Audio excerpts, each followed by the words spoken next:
My husband avoided me for 3 months, then one day cruelly said, "You're barren, you can never be a mother." A few weeks later he showed up at a surprise dinner with his pregnant mistress. I smiled calmly and said, "Congratulations, honey," placing an envelope on the table. When he opened it, the color drained from his face. "You're barren, Amy. You can never be a mother." Jeffrey delivered this diagnosis over breakfast like he was telling me we were out of coffee, his voice steady and matter-of-fact while I sat frozen with a forkful of scrambled eggs halfway to my mouth. 3 months of him flinching when I touched him, 3 months of separate blankets and gym showers, and this was his explanation. My body was broken, defective, unsuitable for the children he desperately wanted. What he didn't know was that I had a manila envelope in my purse with test results proving the exact opposite. Before we continue, if you believe that truth always finds its way to light and that deception never wins, please consider subscribing. It's free and helps share these important stories. The fork clattered against my plate, eggs tumbling onto the placemat I'd bought at that little shop in Lincoln Park. The one with hand-embroidered flowers that Jeffrey said was too expensive for something we'd just spill food on. Funny how I remembered that argument now, sitting here while he calmly destroyed our marriage between sips of black coffee. "What did you just say?" My voice came out strangled, barely above a whisper. He pulled out his phone, swiping to something he'd obviously prepared. "I had some tests done. My fertility is fine. We've been trying for 2 years, Amy." He turned the screen toward me, too quickly for me to actually read anything, just a blur of medical terminology and numbers. "The problem is you. The problem is you." For words that explained why he'd been sleeping in workout clothes for the past month, dressed like he might need to escape our bed at any moment. Gray sweatpants and a technical fabric shirt, the kind that wicks away moisture, which seemed appropriate since he'd been sweating through his lies every night beside me. His alarm had shifted from 7 to 6:30 3 weeks ago. Every morning, the same routine. Alarm, grab the pre-packed gym bag by our bedroom door, disappear before I could offer coffee or conversation. Better water pressure at the gym, he'd explained when I'd finally asked why he no longer used our bathroom, the one with the rainfall showerhead he'd insisted on when we'd moved into this Chicago apartment 4 years ago. I thought about the concert tickets in my drawer, the Lumineers at the Chicago Theater, front orchestra seats that had cost me $300. When I'd mentioned them last week, Jeffrey had suddenly remembered a project deadline. The week before, dinner reservations at Girl and the Goat had conflicted with an emergency client meeting. 2 weeks before that, a weekend trip to see my parents in Milwaukee had been derailed by quarterly reports that absolutely couldn't wait. Every plan I made sprouted an urgent work obligation, like my presence in his life had become something to schedule around rather than schedule with. "Jeffrey, I need children, Amy. I need a legacy." He said it like he was explaining a business acquisition, not discussing the future we'd planned together. "You can't give me that." My sister Carol's visit last week suddenly made more sense. She'd found his wedding ring in his car's cup holder, then in his gym bag, then on his desk in the home office. Each discovery came with a new excuse. Swollen fingers from salt, metal sensitivity, soap allergies that only affected his ring finger. Carol had pulled me aside in the kitchen, worry creasing her forehead. "He's eating nothing but takeout salads," she'd pointed out. "The man who used to beg for your lasagna is living on sweet green, Amy. Something's wrong." I'd dismissed it as stress from trying to conceive, but now I understood. Every home-cooked meal I'd made, the pot roast he used to request every Sunday, the banana bread he'd take to work and brag about, the chicken soup I'd perfected from his grandmother's recipe, he'd rejected them all. 3 months of I ate at the office, and client dinner ran late, and not hungry big lunch. He'd been building distance bite by bite, shower by shower, excuse by excuse. "How long have you known?" I asked, my hand instinctively moving toward my purse on the counter, where Dr. Patricia Young's test results waited in their manila envelope. "Perfect reproductive health," she'd said. "Optimal hormone levels. Everything functioning exactly as it should." "Does it matter?" Jeffrey stood, straightening his shirt, a button-down I'd ironed yesterday back when I still thought we were a couple working through a rough patch. "The point is, we know now. We can stop pretending this is going to work." Stop pretending. Like the last 5 years of marriage, the 2 years of trying for a baby, the temperature charts and ovulation tests and scheduled intimacy, like all of it had been an elaborate performance he was tired of maintaining. I made an appointment with a specialist. I said carefully, watching his face. To get tested. Something flickered in his expression. Panic maybe, or annoyance that I'd taken initiative without him. That's unnecessary now. We have answers. Your answers, I corrected. From your tests that you had done without telling me, without including me, without even asking if maybe we should go together. He picked up his coffee mug, his favorite one, ironically enough, the one I'd given him that said "World's Best Husband," and carried it to the sink. I was trying to spare you the embarrassment of finding out in a doctor's office. Spare me. Like he was doing me a favor by announcing my supposed infertility over scrambled eggs on a Thursday morning, his voice as casual as if he was telling me we needed to buy more milk. That's very considerate of you, I said, sarcasm creeping into my voice despite my effort to stay calm. Jeffrey turned from the sink, really looking at me for the first time in weeks. Don't make this harder than it needs to be, Amy. We both know our marriage has been struggling. This just explains why. Our marriage had been struggling because he'd been systematically withdrawing from it, but I didn't say that. Instead, I thought about the envelope in my purse, the test results dated just 2 weeks ago, the doctor's notes about my excellent fertility indicators. I thought about Jeffrey's mysterious medical tests that he'd never mentioned getting, the results he'd shown me too quickly to verify. I should go, he said, checking his watch, the Rolex I'd saved for 6 months to buy him for our 5th anniversary. I have a meeting. Of course he did. Jeffrey always had somewhere else to be when our life required actual presence. As he gathered his things, laptop bag, keys, that gym bag that lived by the door, I sat at our kitchen table staring at cold scrambled eggs and processing the last 3 months through a new lens. The withdrawal hadn't been depression or stress or work pressure. It had been calculated. Every step backward, every inch of distance, every excuse and avoidance. All of it leading to this moment, this announcement, this supposed diagnosis that freed him from the obligation of our marriage while painting me as the broken one. The apartment door closed with its familiar click, leaving me alone with the ghost of the word Barren hanging in the air like a toxic cloud. I reached for my purse, pulling out the manila envelope, spreading Dr. Young's test results across the table where Jeffrey's phantom medical report had been minutes ago. Perfect reproductive health. No barriers to conception. Hormone levels optimal. I wasn't barren. But my marriage certainly was. The lock appeared on Jeffrey's home office door the following Monday. Not just any lock. A digital keypad that beeped every time he entered his code, announcing his secrets with electronic precision. I stood in the hallway with a laundry basket, watching him test it 3 times to make sure I couldn't accidentally stumble into whatever he was protecting. Client confidentiality, he said without me asking, his fingers still dancing over the keypad. New regulations from corporate. You understand. I understood that Brennan and Associates had never required home security measures in the 5 years he'd worked there. I understood that his laptop had always been password protected anyway. But I nodded, shifting the laundry basket on my hip, pretending this was normal. A husband locking his wife out of a room in their own home. That night, a blizzard warning blanketed Chicago. Wind rattled our windows while snow piled against the building, but Jeffrey took a phone call in his car anyway. I watched from our 3rd-floor window as he sat in the driver's seat, engine running, exhaust pipe coughing white clouds into the frozen air. His breath fogged the windshield while he talked, gesturing with one hand like whoever was on the other end could see him. 20 minutes. 30. At 40 minutes, I grabbed his heavy coat and headed downstairs, worried about carbon monoxide or frostbite or simple human decency. But when I knocked on the car window, he looked at me like I was interrupting something sacred. He held up one finger. Wait. Then turned away, continuing his conversation while I stood in the parking garage, holding his coat like an idiot. When he finally came inside, his ears were bright red, his fingers stiff from cold. Important call? I asked. You wouldn't understand, he said, and somehow that hurt worse than if he'd just lied. The physical rejection started subtly, then became theatrical. At our neighbor Mrs. Chen's funeral, sweet Mrs. Chen who used to bring us cookies every Christmas, I reached for Jeffrey's hand during the prayer. A normal gesture, something we'd done at dozens of services over the years. He jerked away like I'd burned him, fumbling for his phone instead, scrolling through emails while the pastor talked about love and loss and the people we leave behind.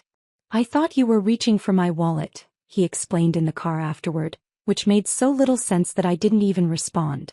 Who reaches for someone's wallet during a funeral prayer? In what universe would that be my intention? But the company holiday party in December.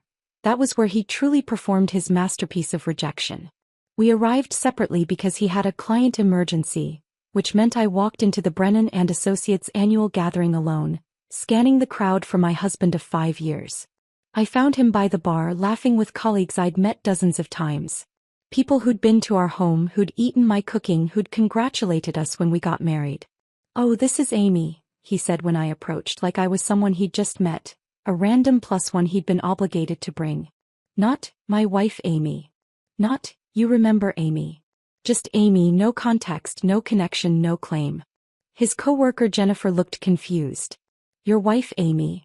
"Amy, yes," Jeffrey said, already turning away to order another drink. Jennifer stared at me with sympathy that felt like pity. Others in the group exchanged glances, the kind that said they'd be discussing this later, probably in a group text Jeffrey wouldn't be included in. I spent the rest of the party drinking wine alone in the corner, watching my husband work the room like a single man, never once looking in my direction, never once acknowledging the ring I still wore even though his lived everywhere except his finger. The evidence planting started in January, so obvious it was insulting. I came home from grocery shopping to find our shared tablet on the kitchen counter, browser still open to an article titled, "Signs Your Wife May Be Infertile." The search history below it read like a desperate man's research project: how to tell if wife can't have babies, infertility symptoms women hide, Barren wife support groups Chicago. He wanted me to find it. Wanted me to see these searches and start questioning myself, my body, my worth as a woman. The tablet that usually lived in his locked office had been deliberately placed where I'd see it, Google's helpful algorithm serving up my supposed inadequacy in neat, searchable phrases. A week later at Barnes & Noble, I caught him photographing pages from a medical book in the pregnancy section. Not buying the book, just taking pictures of specific pages about infertility, his phone angled carefully to capture charts and statistics. When he saw me approaching, he shoved the phone in his pocket so quickly he nearly dropped it. "Research for work," he said, though his work involved financial portfolios, not reproductive systems. "Since when do investment accounts need pregnancy information?" "It's complicated," he said, already walking away, leaving me standing between self-help and pregnancy planning like a woman lost in her own life. The cruelest part was how methodical it all was. Every search, every photographed page, every planted piece of evidence, he was building a case against me, creating a paper trail of my supposed deficiency, making sure that when he finally announced my barrenness, there would be a foundation of concern and research to support his claim. My mother drove down from Wisconsin for my birthday in early February. She took one step into our apartment and I watched her face change, like she could smell the decay in our marriage through the vanilla candles I'd lit to mask it. "It's freezing in here," she said, though the thermostat read 72. She meant the emotional temperature. The way Jeffrey and I moved around each other like magnets with matching poles, never touching, always repelling. She watched him hand me a grocery store birthday card at dinner, the kind you grab from the clearance rack. "Happy birthday" in glittery letters, his name signed at the bottom. No love. No message. No acknowledgement of 5 years together. Mom cornered me in the kitchen while Jeffrey took another mysterious phone call. "Honey," she whispered, drying dishes that were already dry, "what's happening here?" "We're trying for a baby," I said, my standard excuse for everything now. "It's stressful." She looked at me the way she had when I was 7 and insisted the dog ate my homework even though we didn't have a dog. "Amy, this isn't stress. This is something else. Mom, please." "He didn't even write love on your birthday card." I wanted to tell her about the locked office, the car phone calls and blizzards, the way he'd stopped saying my name with any tenderness. Instead, I smiled. That broken smile I'd perfected over 3 months of pretending everything was fine. "We're working through some things."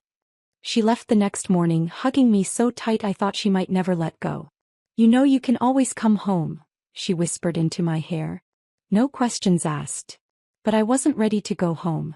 I was still believing Jeffrey's performance, still thinking this was fixable, still hoping the man I'd married was somewhere inside this stranger who locked doors and planted evidence and treated me like a disease he was documenting for medical journals.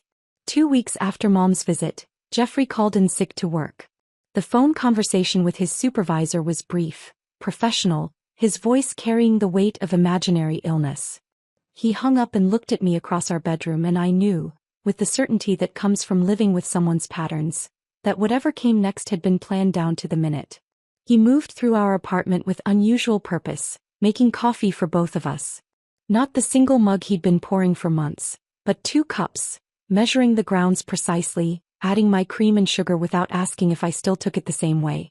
The coffee maker gurgled while he adjusted the blinds in the kitchen, tilting them until the morning light fell across our table like a spotlight on a stage. "Sit," he said, pulling out my chair, the first time he'd done that in months. The gesture felt rehearsed, like he'd practiced being a gentleman one last time before dismantling everything gentle between us. I sat watching him arrange our coffee mugs just so, positioning his folder at the perfect angle beside his cup. Everything choreographed. Even the way he settled into his chair seemed calculated, his posture straighter than usual, his hands folded like a news anchor about to deliver tragic headlines. "We need to have an honest conversation," he began, and I noticed he was looking just past me, focusing on a spot over my left shoulder like actors do when they can't quite meet their scene partner's eyes. He reached for the folder, brown, unmarked, thick with what looked like official documents, and slid it across the table with the careful precision of someone handling evidence. The folder stopped exactly halfway between us, a border neither of us would cross. "I've been doing research," he said, his voice taking on a tone I'd never heard before, clinical, detached, like he was presenting quarterly earnings to strangers. "About our situation. About why we haven't been able to conceive." My hands wrapped around the coffee mug for warmth, though the chill I felt had nothing to do with temperature.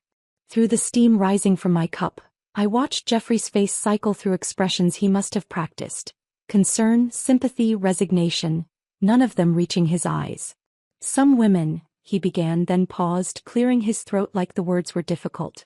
But I could tell they weren't. They flowed too smoothly, too prepared. "Some women just can't have children, Amy. It's not anyone's fault. It's just biology." He opened the folder, revealing what looked like medical reports, lab results, charts with numbers I couldn't quite read from my angle.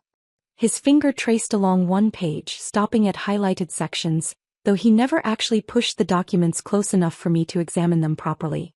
"The tests are conclusive," he continued, that practiced monotone never wavering. "Your reproductive system, it's just not capable.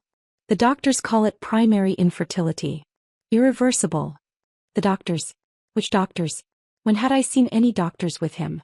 But I kept my mouth shut, watching this performance unfold, feeling like an audience member at my own funeral as Jeffrey eulogized our marriage with fabricated medical terminology. The relief on his face was obscene. His shoulders relaxed, his breathing deepened, like he'd been holding his breath for months and could finally exhale. He'd been preparing for this moment, I realized, not dreading it but anticipating it, eager to deliver his verdict and be done with the charade of our marriage. "We need to explore other options," he said, the words flowing faster now, more confident. "For having a family, I mean. I've been thinking about this a lot, Amy. I need children. I need to leave something behind, a legacy, you understand. A legacy." Like he was a king worried about succession instead of a financial analyst who spent his days moving numbers around spreadsheets. But I remained silent, my fingers tracing the handle of my coffee mug while my mind raced to the filing cabinet in our bedroom, to the folder marked medical records, where my actual test results lived. The ones from Dr. Patricia Young showing everything functioning perfectly, hormone levels optimal, no barriers whatsoever to conception. "I know this is hard to hear," Jeffrey continued, misreading my silence as devastation rather than calculation. "But we have to face facts. You're..." He paused, gathering himself for the final blow. "You're broken, Amy. And I can't fix you." The words hung in the air between us, and that's when my grandmother's coffee mug, the delicate china one she'd given me at our wedding, painted with tiny forget-me-nots and etched in gold, slipped from my numb fingers. It fell in what seemed like slow motion, turning once in the air before meeting our hardwood floor with a sound that was both musical and final. Coffee spread across the floor in a brown starburst, reaching toward Jeffrey's feet like an accusation. The mug had broken into 5 distinct pieces, the handle intact but separated, the bottom cracked clean off, the sides scattered like petals from a dead flower. I knelt to gather the pieces, my hands shaking not with grief but with rage I couldn't yet express. This mug had survived my grandmother's marriage of 62 years, had traveled from her kitchen in Ohio to mine in Chicago, had held thousands of cups of coffee through joy and sorrow and ordinary mornings that now seemed precious in their simplicity. "Leave it," Jeffrey said, already standing, stepping backward to avoid the spreading coffee. "I'll get paper towels." But I didn't leave it. I collected each piece carefully, cradling them in my palm like injured birds. The forget-me-nots were still visible on the larger fragments, their blue paint unchanged despite the violence of the break. As my fingers found each shard, I realized I wasn't gathering broken china. I was collecting evidence of something larger shattering, something that couldn't be glued back together with apologies or explanations. Jeffrey returned with an entire roll of paper towels, dropping them on the spill from a safe distance, watching me kneel among the ruins with an expression I couldn't read. Impatience maybe. Or disgust that I was making such a production of a broken cup when he'd just diagnosed me as defective. "It's just a mug," he said. "It was my grandmother's. We'll get you another one." The casual dismissal of something irreplaceable. That told me everything. Jeffrey could fabricate medical reports, could practice speeches in mirrors, could orchestrate this entire morning like a theatrical production, but he couldn't understand that some breaks couldn't be fixed with replacement parts. Some things once shattered stayed that way. I stood, still holding the ceramic pieces, coffee seeping through the paper towels toward the folder he'd left on the table. The brown liquid reached the edge of his fake medical reports, staining them with the truth of this moment. Messy, spreading, impossible to contain. "I need some air," I said, surprising myself with how steady my voice sounded. "We're not done talking." "Yes," I said, looking directly at him for the first time since he'd started his performance. "We are." I walked to our bedroom, still carrying the broken pieces of my grandmother's mug, and carefully placed them in a small box from my jewelry drawer. Behind them, in the filing cabinet Jeffrey had never bothered to explore, my real medical records waited. Perfect reproductive health. Optimal hormone levels. Everything functioning exactly as it should. But I didn't reach for them. Not yet. Because something in Jeffrey's relief, in his practiced speech and fabricated evidence, told me this was bigger than just wanting to leave a marriage. This was about something else, something he was hiding behind medical folders and rehearsed sympathy. I stood in our bedroom for 10 minutes, the box containing my grandmother's broken mug sitting on the dresser, before I heard Jeffrey's car pull out of the garage. He was heading to his emergency client meeting, the one that materialized the moment I'd walked away from his performance. Through the window, I watched his BMW disappear around the corner, then waited another 5 minutes to be sure he wouldn't circle back for something forgotten. The door to his office stood open. Not just unlocked, completely open, like he'd been in such a rush to escape the scene of his cruelty that he'd forgotten his precious security altogether. The digital keypad blinked green, the lock disengaged, his sanctuary vulnerable for the first time in months. I pushed the door wider and stepped inside. The room smelled like his cologne, the expensive one I'd bought him last Christmas, mixed with something else. Coffee, maybe, and the faint sweetness of perfume that definitely wasn't mine. His desk was messier than he'd ever tolerate if he knew I'd see it. Papers scattered across the surface, file folders stacked haphazardly, his usually organized space showing cracks in his perfect facade. I started with the filing cabinet, my fingers walking through labeled tabs until I found one marked, Taxes 2023. But taxes weren't what Jeffrey was hiding. Beneath the W-2s and receipts for business expenses, I found credit card statements for an account I didn't know existed. The charges told a story that made my stomach twist. Victoria's Secret, $127.43, February 3rd. Another charge 2 weeks later, $89.99. Sizes listed on the detailed receipt, 32B size small. I wore a 36C size medium. There were restaurant charges too. Giovanni's, the Italian place he told me gave him food poisoning last year, swearing he'd never go back. 3 charges in the past 2 months. Always exactly 2 dinners, always with wine pairings. Chez Laurent, where he'd claimed the portions were pretentiously small, when I'd suggested it for our anniversary. 4 visits since December. My hands moved mechanically, taking photos of each statement with my phone, the camera click sounding too loud in the quiet office. A jewelry store receipt from January made me pause. $3.40 for pearl earrings. I'd never owned pearl earrings. Had never even mentioned wanting them. Jeffrey's laptop sat open on his desk, the screen dark but not locked.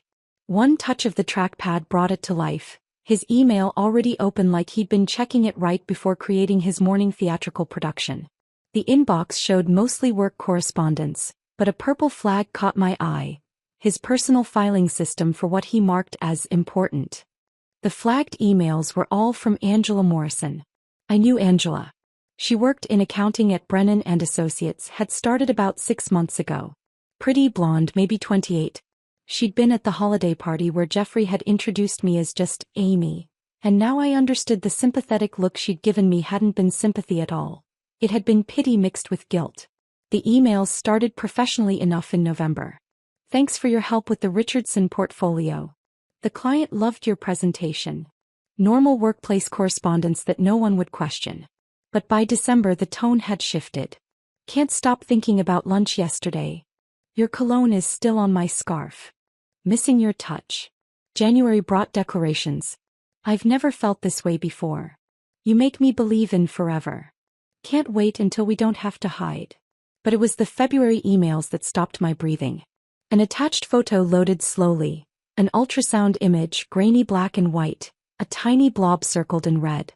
The subject line, Our little miracle, 12 weeks. Her message below. I know the timing isn't perfect, but this baby is our new beginning. After you leave Amy, we can finally be the family we're meant to be. I love you both so much already. 12 weeks. I did the math quickly. Conception in November, right when the emails had started. While Jeffrey had been avoiding my touch like I was contagious, he'd been creating a life with someone else. While he'd been calling me barren, broken, unfixable, Angela Morrison had been carrying his child. I photographed everything, every email, every declaration of love, every mention of their future plans. My phone storage filled with evidence of my husband's double life, each image another nail in the coffin of his lies. But I needed physical copies, needed them organized and undeniable. The library was my next stop. I told the librarian I was working on a legal project, which wasn't entirely untrue, and she set me up at a computer in the corner. One by one I uploaded the photos from my phone, adjusted them for clarity and printed them on the library's high-quality printer. The machine hummed and clicked, producing page after page of betrayal in full color. I bought a binder from the office supply store next door. Black, professional, the kind lawyers use for case files. Back at the library I organized everything chronologically, using divider tabs labeled by month. November's professional emails. December's escalation. January's declarations. February's pregnancy announcement.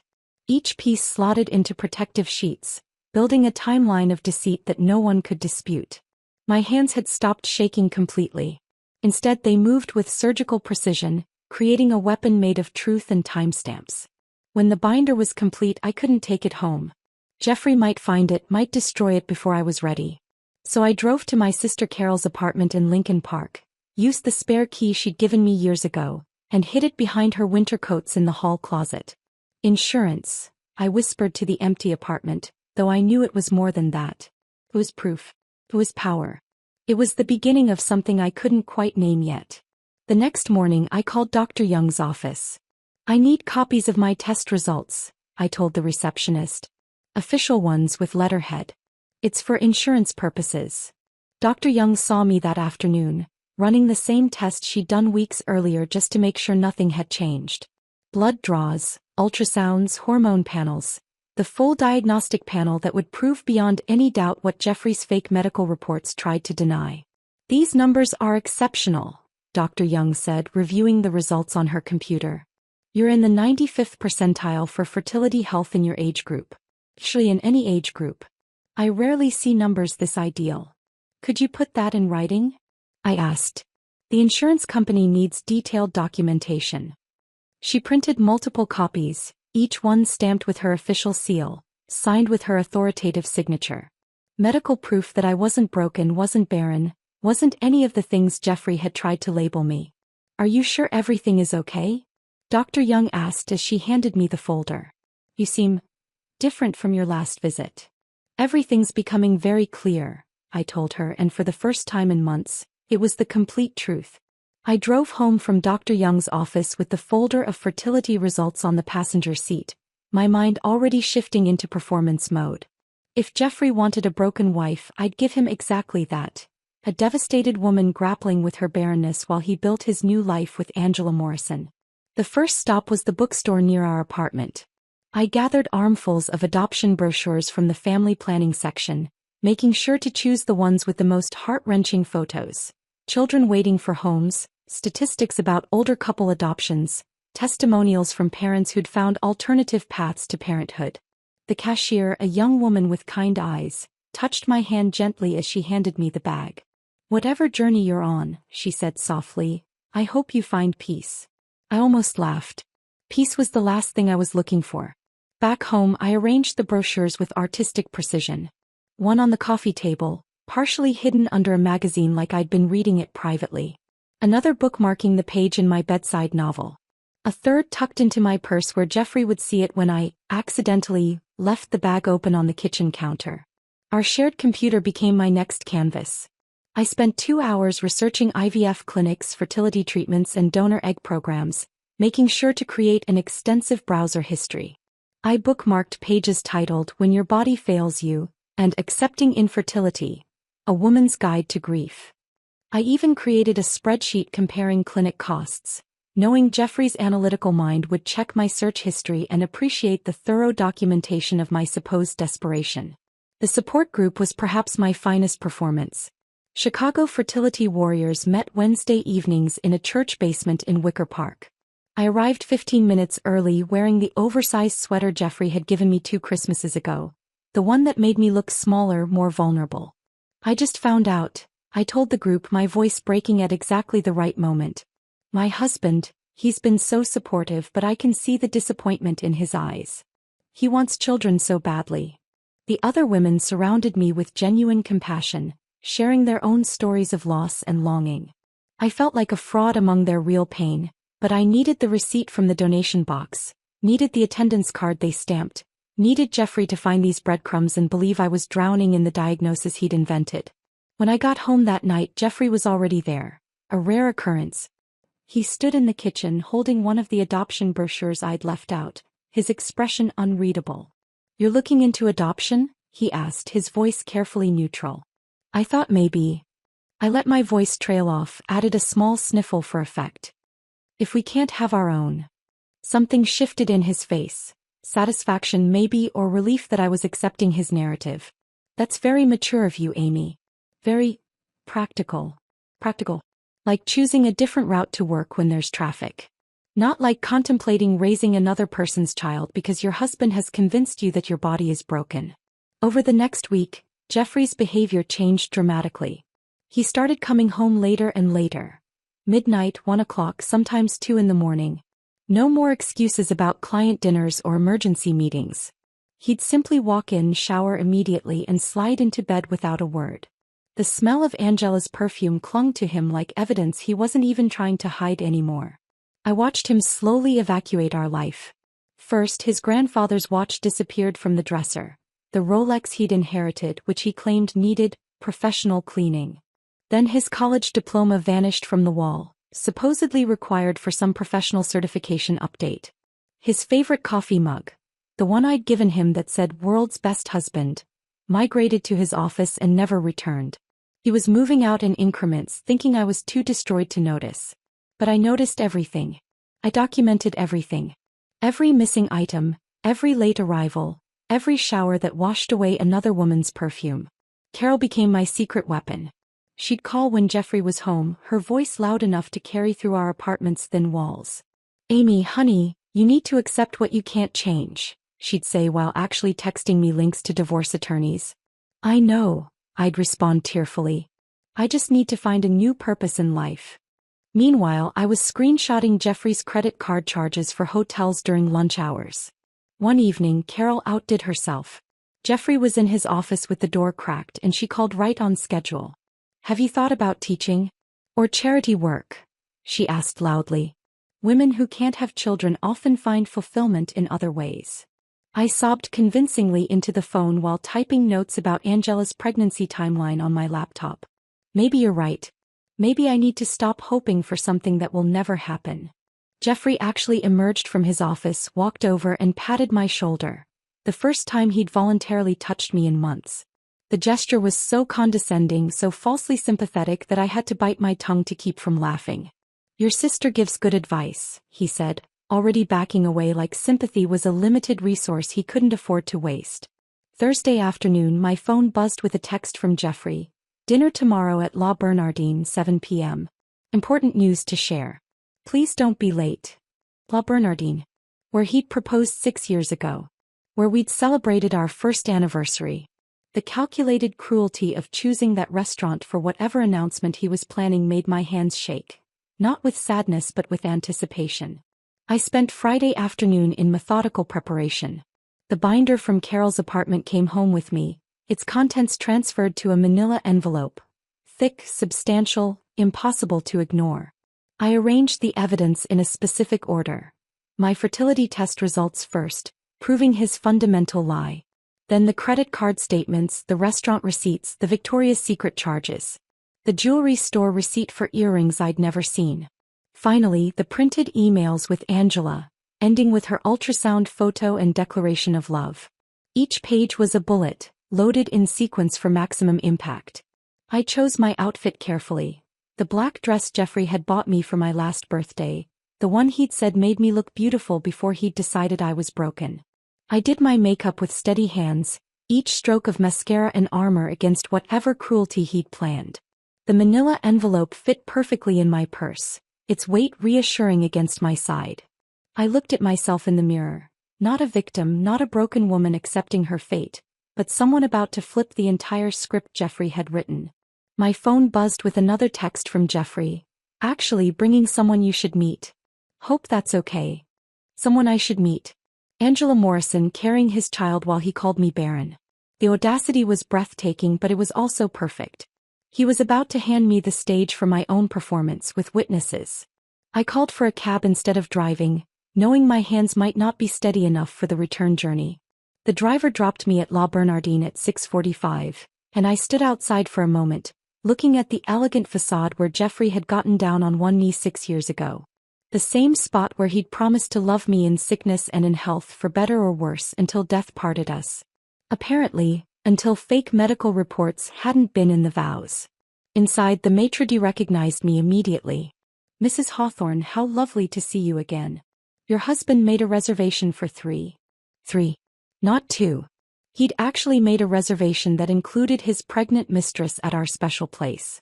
"I'd like that table, please," I said, pointing to one in the center of the main dining room.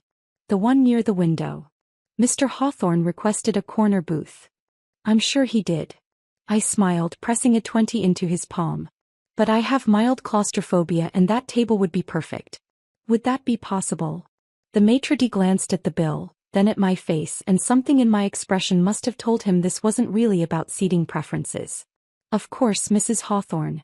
Right this way." The table was perfectly positioned, visible from most of the dining room, with enough space around it that other diners would have a clear view of whatever was about to unfold. I sat facing the entrance, ordered a glass of water, and placed my purse carefully on the empty chair beside me, the manila envelope inside like a loaded weapon waiting for the right moment. At exactly 7 o'clock they walked in. Jeffrey entered first, wearing his best suit. The charcoal gray one I'd helped him pick for his promotion celebration last year. Behind him, her hand resting on his arm like she belonged there, was Angela Morrison. The flowing blue dress she wore made her pregnancy unmistakable, the fabric draping over what looked like a 4-month bump. Her blonde hair was styled in soft waves, her makeup perfect, her entire appearance screaming, "I'm the upgrade." The dining room seemed to pause. I saw recognition flash across several faces. Colleagues from Jeffrey's firm, neighbors from our building, even Dr. Patel from the 3rd floor who'd attended our anniversary party 2 years ago. The collective intake of breath as they realized Jeffrey Hawthorne was escorting his visibly pregnant mistress to dinner with his wife was almost audible. Jeffrey's step faltered when he saw where I was sitting, not hidden in a corner booth but displayed in the center of the room like a piece of theater. His jaw tightened, but he recovered quickly, guiding Angela forward with his hand on her lower back, proprietary and protective. "Amy." he said when they reached the table, not quite meeting my eyes. "This is Angela from my office. I thought it was time you met." Angela had the decency to look uncomfortable, her free hand moving to her belly in what seemed like a nervous gesture.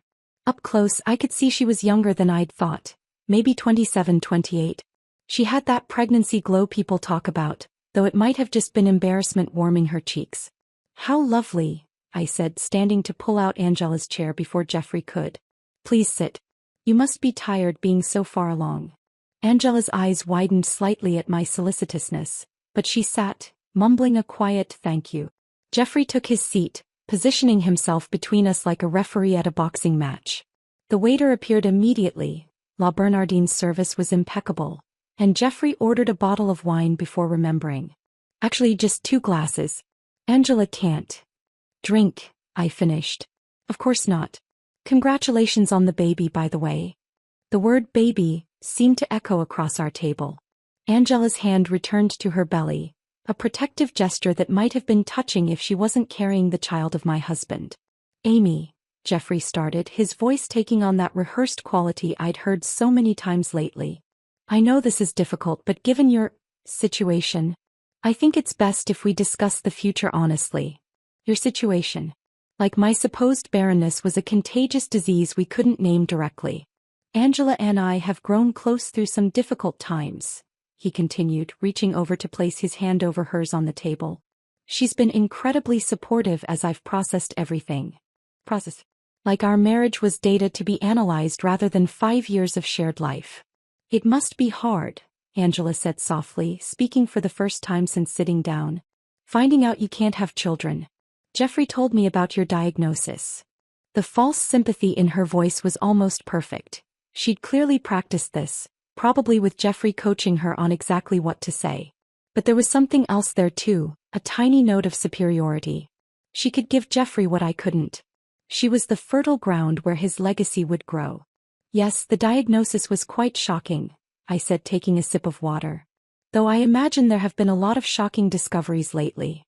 Jeffrey's hand tightened on his wine glass, but Angela didn't catch the undertone. She rubbed her belly in slow circles, a performance of maternal bliss that was clearly meant to contrast with my supposed emptiness. "We didn't plan for this to happen," Jeffrey said, launching into what was clearly a prepared speech. "But sometimes life takes unexpected turns. We have to accept reality and move forward with grace." Accept reality. Move forward. He'd actually brought me here to our special place with his pregnant mistress to deliver corporate buzzwords about accepting my deficiency. "I completely agree," I said, smiling so warmly that Jeffrey shifted in his seat. "In fact, I'd like to propose a toast." I raised my water glass, waiting for them to lift their wine. Jeffrey looked uncertain, but Angela raised her water, eager to move past the awkwardness. "To new beginnings," I said. "To truth. And to unexpected revelations." We clinked glasses, the sound crystalline in the suddenly quiet restaurant. I could feel other diners watching, pretending not to stare while absolutely staring. "Speaking of truth," Jeffrey said, setting down his glass with the gravity of someone about to deliver important news, "Angela and I wanted to be completely honest with you about our plans moving forward." Moving forward. There it was again, like our marriage was a business merger that hadn't worked out. "We're going to be a family," Angela added, her hand still circling her belly. "A real family. As opposed to what Jeffrey and I had been. Fake, incomplete, insufficient." I nodded thoughtfully, then reached for my purse with deliberate calm. "You know what? You're absolutely right. This is the perfect time for complete honesty." My fingers found the manila envelope, its weight reassuring and final. "And in the spirit of honesty, Jeffrey, I have something for you." The envelope made a soft sound as I pulled it from my purse, thick with documentation, heavy with truth. I placed the manila envelope on the white tablecloth between us, letting it rest there for a moment like a verdict waiting to be read. The restaurant's soft lighting caught the envelope's edges, and I watched Jeffrey's eyes lock onto it with the wariness of someone who'd just noticed a snake. "What is this?" His voice had lost all its rehearsed confidence. "Open it," I said simply.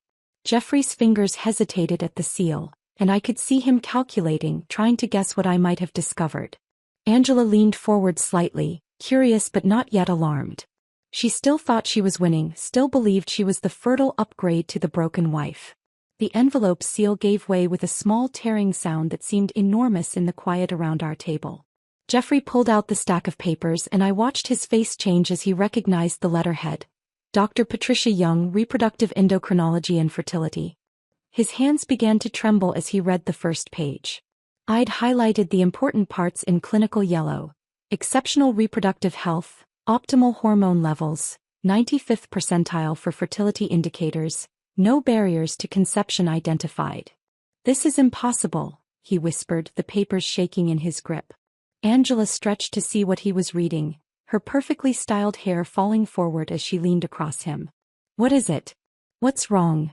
These are my fertility test results, I said, my voice carrying just enough to reach the adjacent tables where I knew people were listening. Dated 2 weeks ago with confirmatory testing from 6 months ago. Every single indicator shows perfect reproductive health. The color was draining from Jeffrey's face like someone had pulled a plug. He flipped to the second page, then the third, Dr. Young's signature and official seal on each one, her notes extensive and undeniable. But you said, Angela started, turning to Jeffrey with confusion clouding her features. You said she was barren. You showed me medical reports. The reports he showed you were fabricated, I said calmly. Or should I tell her about your actual medical history, Jeffrey? His head snapped up and for the first time since he'd walked in he looked directly at me. Real fear flickered in his eyes. What are you talking about? I pulled another document from the stack he hadn't reached yet. Your varicocele surgery. 2 years ago. Remember? The urologist said it could affect your fertility. You were supposed to go back for follow-up testing but you never did. Angela's hand had stopped moving on her belly, frozen in place like she'd been paused mid-gesture. The doctor said your sperm motility was severely reduced, I continued, watching Jeffrey's face cycle through panic, denial and rage. Less than 15% normal movement. The chances of you fathering a child naturally are, well, let's just say they're not good. That was before the surgery. You never got retested after the surgery, I pointed out. I checked with the urologist's office. No follow-up appointment. No new results. You just assumed it fixed itself. Angela was looking between us now, her mouth slightly open, processing implications that were destroying her entire worldview. But if Jeffrey has fertility problems... The math was simple, brutal, and undeniable. She was 4 months pregnant. Jeffrey had documented fertility issues. The baby growing inside her couldn't be his. No, Jeffrey said, turning to Angela with desperation cracking his voice. The surgery fixed it. I had to have fixed it. That baby is mine. Angela's face had gone from confused to panicked. Of course it's yours. We've been together since November. Were you with anyone else? Jeffrey's voice rose, drawing open stares from nearby tables. Angela, were you with anyone else? No. But the word came out too quick, too high-pitched. A tell that everyone at the table recognized. Angela. Jeffrey grabbed her wrist, not hard but firmly enough that she couldn't pull away. Whose baby is it? It's yours, she insisted, but tears were starting to form in her eyes, her careful makeup beginning to run. The timeline doesn't work if I'm sterile, Jeffrey said, the word sterile coming out like broken glass. Whose baby is it? The restaurant had gone completely quiet around us. Even the wait staff had stopped moving, everyone watching this drama unfold like dinner theater they hadn't paid for but couldn't look away from. Angela tried once more. Jeffrey, please, we can get a test. Whose baby is it? The shout echoed through La Bernardine's elegant dining room. Angela flinched, tears now flowing freely down her cheeks, and I saw the exact moment she broke. David, she whispered. What? David. From accounting. Her voice was barely audible, but in the silent restaurant, everyone heard. We were together before you and I. There was some overlap. I thought it was yours, I wanted it to be yours, but the dates... I watched Jeffrey's world collapse in real time. His face went from red to white to gray in the span of seconds. The hand holding Angela's wrist went slack, dropping to the table like something dead. You knew. He turned to me, his voice hollow. You knew she was pregnant with someone else's baby? I knew she was pregnant, I corrected. The rest was just math. Your fertility issues plus her pregnancy equals someone else's baby. I didn't need to be a detective to figure that out. Angela was sobbing now, ugly crying that was ruining her perfect makeup, black mascara tracks running down her cheeks. I loved you, she said to Jeffrey. I thought we could be a family. With another man's baby? Jeffrey's laugh was bitter, sharp enough to cut. You were going to let me raise another man's child? Like you were going to let me believe I was broken? I interjected. We all make choices, Jeffrey. Some of us just make better ones than others. A waiter appeared at our table, clearly sent by management to deal with the disturbance. Is everything all right here? We'll need separate checks, I said pleasantly. I'll be leaving first. I stood, gathering my purse while leaving the envelope and its contents spread across the table.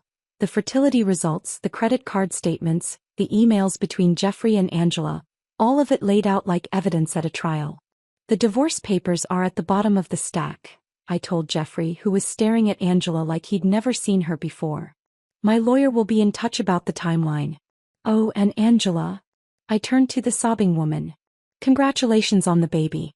I'm sure David will be thrilled. The last thing I saw before walking away was Jeffrey asking Angela over and over, how could you lie to me? The same question I'd been asking myself for months, now turned back on him with interest. The maitre d' held the door for me as I left and I heard him whisper, well played, madam. Outside, the Chicago night air felt fresh and clean and full of possibility. I stood on the sidewalk outside La Bernardine, the cool Chicago wind cutting through my black dress, and pulled out my phone. Carol answered on the first ring. How did it go? Better than planned, I said, walking toward the lake.